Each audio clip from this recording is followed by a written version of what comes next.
আমরা আজকে রমাদানের পরবর্তী আমাদের করণীয় কি এই সম্পর্কে আমরা জানবো ইনশাআল্লাহ। রমাদান আমাদের থেকে বিদায় নিয়েছে, অত্যন্ত ফজিলতপূর্ণ মাস ছিল।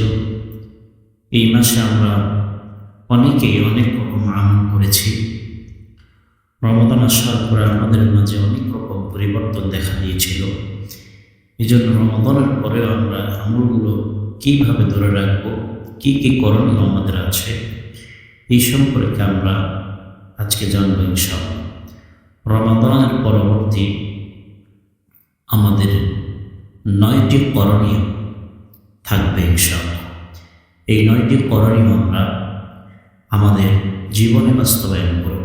যদি আমরা এটা করতে পারি তাহলে আমরা আল্লাহ তাআলার কাছে যে প্রতিজ্ঞাবদ্ধ হয়েছিলাম এটা আমাদের চলমান থাকবে। আল্লাহ রাব্বুল আলামিন আমাদেরকে এগুলো আমল করার জন্য তৌফিক দান করুক। ফার্স্ট অফ অল হচ্ছে, প্রথম নাম্বার, নবীজি সাল্লাল্লাহু আলাইহি ওয়াসাল্লাম বলছেন, 1 নাম্বার হচ্ছে রমাদানের পরবর্তী আমাদের কাজ, আমলগুলো নষ্ট করা যাবে না। আল্লাহ রাব্বুল আলামিন বলেন, ইয়া আইয়ুহাল্লাযীনা আমানু আতিউল্লাহা ওয়া আতিউর রাসূল ওয়া লা তুবতিলু আ'মালাকুম। রব্বুল আলামিন বলেন, ও হে ঈমানদার, তোমরা যারা আমার উপরে ঈমান এনেছো, তোমরা আমি আল্লাহ তাআলার অনুগত্য করবে, আমি আল্লাহ তাআলাকে মানবে, নবীজি সাল্লাল্লাহু আলাইহি ওয়াসাল্লামকে অনুসরণ করবে। অতঃপর ওয়ালা তুবতিলু আ'মালাকুম, এবং তোমাদের আমলগুলা তোমরা নষ্ট করে দিও না।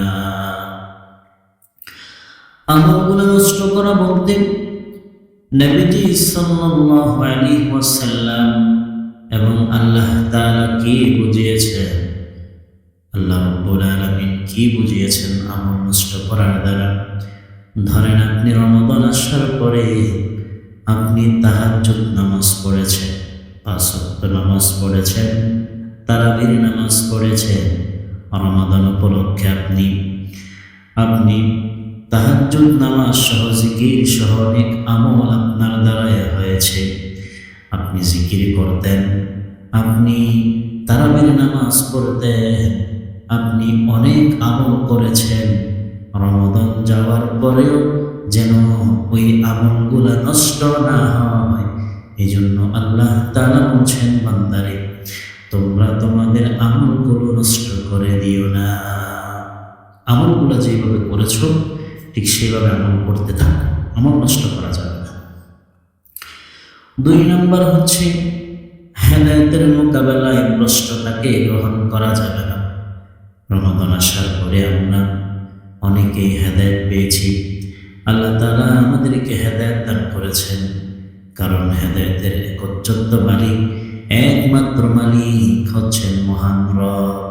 আল্লাহ ছাড়া কেউ কাউকে হেদায়েত দিতে পারে না, এই জন্য হেদায়েতের মালিক হচ্ছে আল্লাহ।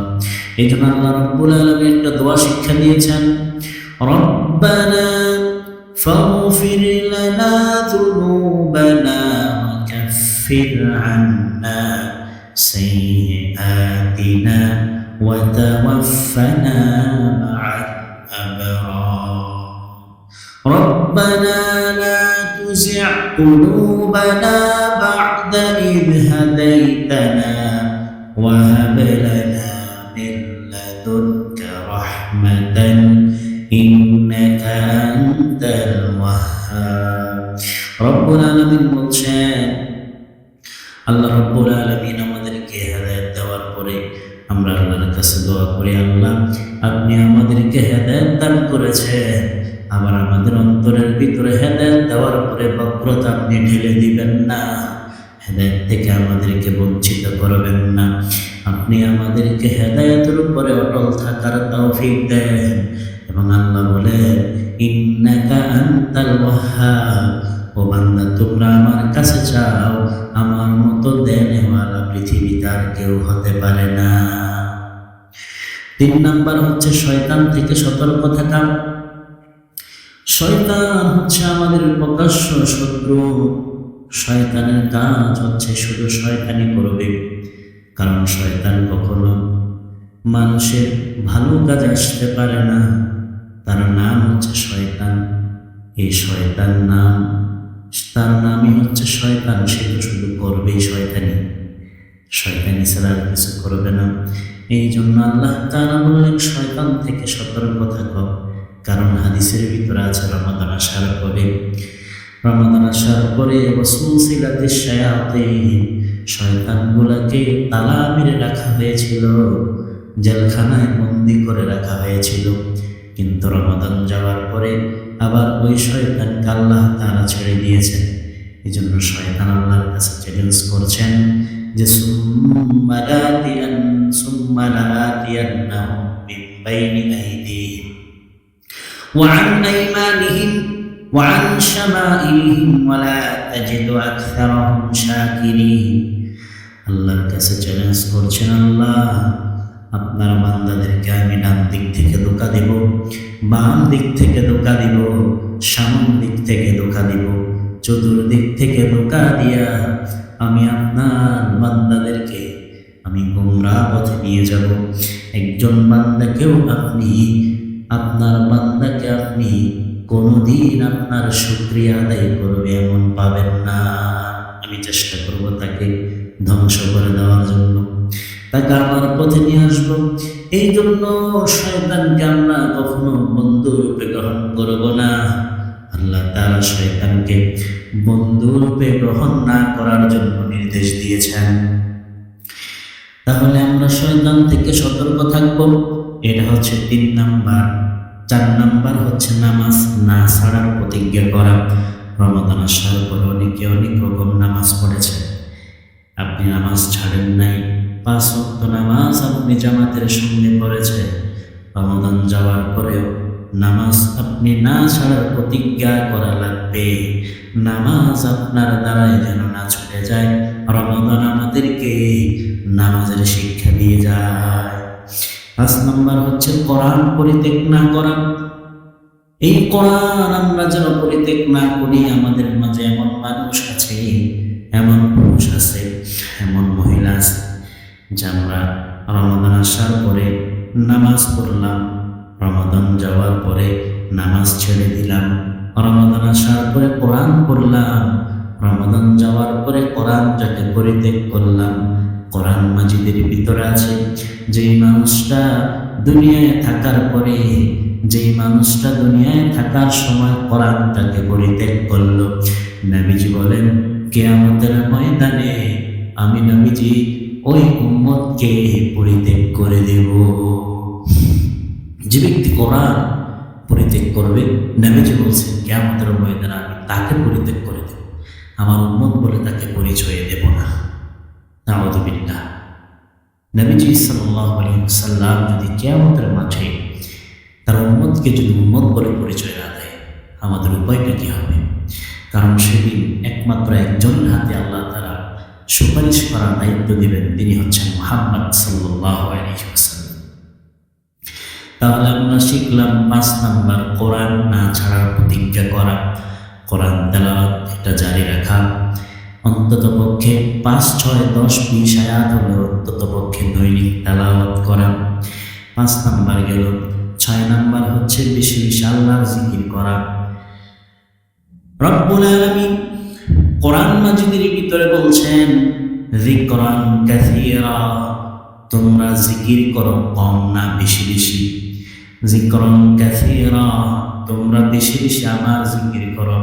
অনেক আল্লাহর পাগল বান্দা ছিল রমাদান আসার পরে জোহরের নামাজ পড়ে, এখন জোহরের পর আর খাওয়া দাওয়া নাই, এই জন্য নামাজের পরে মসজিদে বসে সুবহানাল্লাহ, আলহামদুলিল্লাহ, আল্লাহু আকবার, লা ইলাহা ইল্লাল্লাহ অনেক জিকির বসে বসে বা শুয়ে শুয়ে করত। জিকির দ্বারা সব সময় জবানটাকে ভিজিয়ে রাখত।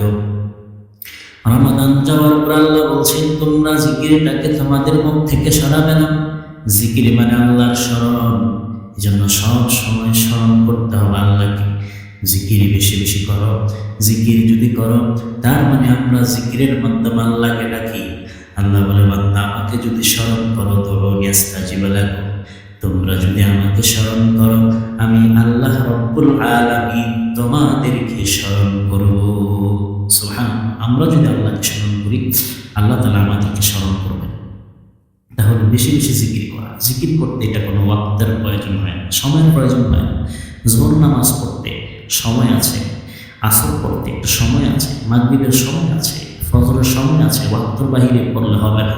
কিন্তু জিকির করতে কোনো সময় নেই। রাত 12টায় করতে পারেন, রাত 3টায় করতে পারেন, দিনের 12টায় করতে পারেন, 24 ঘন্টা সব সময় অল টাইম করতে পারেন। এটার নাম জিকির। রুটি বানাচ্ছেন সুবহানাল্লাহ পড়েন, রাস্তা দিয়ে হাঁটছেন সুবহানাল্লাহ পড়তে পড়তে হাঁটেন, ঘুমাতে শুয়ে রয়েছেন, ঘুমানোর জন্য গিয়েছেন, ঘুম আসছে না, বসে বসে সুবহানাল্লাহ আলহামদুলিল্লাহ লা ইলাহা ইল্লাল্লাহ পড়েন। এইভাবে যখনই সময় পান তখনই জিকির করেন।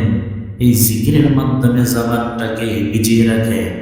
আল্লাহ কোনোদিন জিকির যারা করে আল্লাহ তাআলা তাদেরকে রিজিকের অভাব কোনোদিন দিবেন না।